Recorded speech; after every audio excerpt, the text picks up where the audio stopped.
बांग्लादेशी घुसपैठ के खिलाफ पूर्व मुख्यमंत्री चंपई सोरेन का आंदोलन रंग लाया। केंद्रीय गृह मंत्रालय ने स्पेशल टास्क फोर्स का गठन करने का निर्देश दिया है, जिसके तहत बांग्लादेशी घुसपैठ और रोहिंग्यों की पहचान की जाएगी। न्यूज़ 11 भारत से खास बातचीत में पूर्व मुख्यमंत्री चंपई सोरेन ने कहा कि बांग्लादेशी घुसपैठ से राज्य का डेमोग्राफी में बड़ा बदलाव हुआ है, जिससे आदिवासियों की सामाजिक धार्मिक व्यवस्था के साथ सभ्यता, संस्कृति और परंपरा खतरे में पड़ गई है।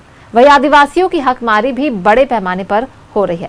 पूर्व मुख्यमंत्री चंपई सोरेन से बात की है संवाददाता दीपक ने। इसमें बांग्लादेशी घुसपैठ का जो मुद्दा है वो पिछले कई महीनों से जो है वो यहाँ पे केंद्रीय गृह मंत्रालय ने भी संज्ञान लिया है और स्पेशल टास्क फोर्स का गठन भी जो है कर दिया। जो हम पहले से बांग्लादेशी घुसपैठ और धर्म परिवर्तन का हम अभियान शुरुआत कर चुका है कई महीनों से। जो अवैध तरीका से जो रहता है घुसपैठिया, उसको पहचान करके स्पेशल टास्क फोर्स गठन करने की भी बात। जो झारखंड जैसे जो डेमोग्राफिक चेंज हो रहा है, ये बड़ा ज़रूरी था। और राज्य के अंतर में जो घुसपैठिया को बढ़ावा, इसको पहचान लेके कदम उठाया। इसका हम केंद्र सरकार, जो देश का प्रधानमंत्री भाई नरेंद्र मोदी और गृह मंत्री अमित शाह के ऊपर आभार प्रकट करता हूँ। जैसे चाकुलिया में, कोल्हान प्रमंडल में, चाकुलिया प्रखंड में 4100 कितना फर्जी जन्म पत्र बन गया। भाई वो 4100 कितना जो बच्चा है, उस परिवार कहाँ रहता है? आज तक क्यों उसका सार्वजनिक नहीं हो रहा है? क्यों एक जहाँ पर एक भी मुस्लिम समुदाय नहीं है, उस जगह में इस तरह का फर्जी वर्णन? अरे अभी तक जांच में क्यों खुलासा नहीं आया? इतना तक तो खुलासा हो गया है ये फर्जी जन्म प्रमाण पत्र बना। उसका साथ साथ उसी क्षेत्र में घाटशिला प्रखंड में एदलजुड़ी पंचायत में, पूरा पंचायत में एक भी परिवार नहीं है मुस्लिम।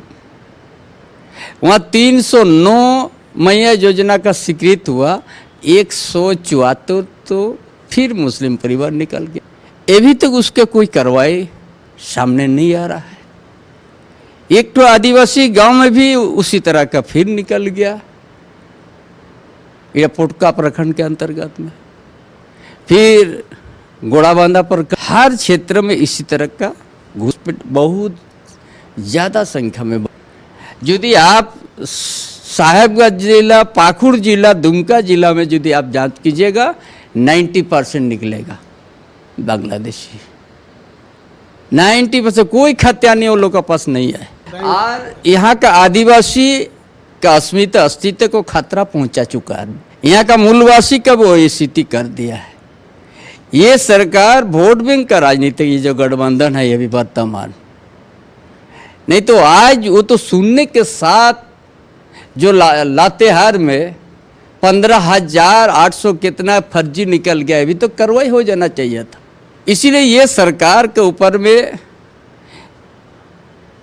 और इस राज को बचाने के लिए, आदिवासी अस्मिता बचाने के लिए, मूलवासी का अस्तित्व बचाने के लिए एक बड़ा जन आंदोलन है हम सामने देख रहे हैं। आप जाइए खूंटी,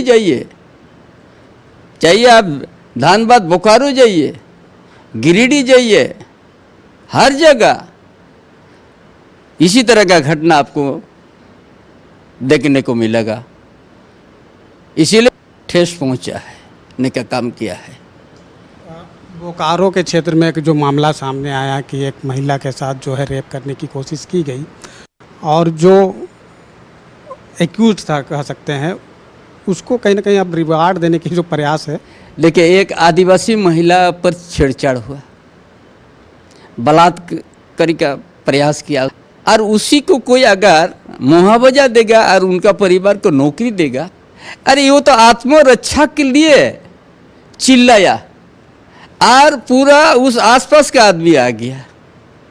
अधिकार है कि नहीं आत्मरक्षा करने के लिए, एक अपना इज्जत बचाने के लिए चिल्लाया, तो चिल्लाने के बाद बहुत सारे आदमी आ गया। ऐसा व्यक्ति को का अगर आप मुआवजा भी दीजिएगा, नौकरी भी दीजिएगा सरकार का, देखिए कांग्रेस का बड़ा नेता उसको 1 लाख रुपया दे दिया राहुल गांधी, फिर इस राज्य का मुख्यमंत्री भी 1 लाख रुपया। अपने सहयोगी विकी के साथ मैं दीपक उरांव, न्यूज़ 11 भारत, रांची।